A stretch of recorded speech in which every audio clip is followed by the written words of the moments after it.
मोहब्बतों का तबादला भी हो रहा है। पाकिस्तान की खुशहाली हमारे दिल के करीब है, तरक्की के लिए किरदार अदा करते रहेंगे। चीनी वज़ीर आज़म का गवादर एयरपोर्ट के वर्चुअल इफ्तिताह की तकरीब से खिताब। कहा कि वक्त गुजरने के साथ साथ हमारी स्ट्रेटेजिक पार्टनरशिप मजबूत से मजबूत तर हो रही है। वज़ीर आज़म शहबाज शरीफ ने कहा कि गवादर एयरपोर्ट सी पैक के गुलदस्ते में एक फूल का इजाफा है। शहबाज शरीफ ने चीनी ज़बान में मेहमान वज़ीर आज़म का शुक्रिया भी अदा किया।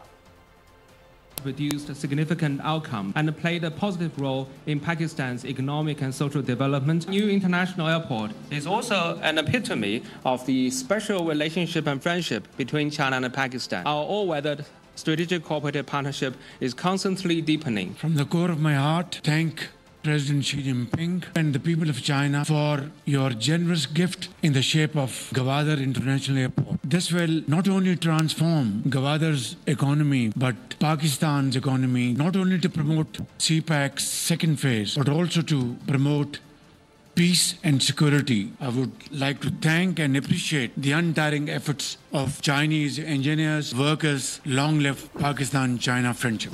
Sheh.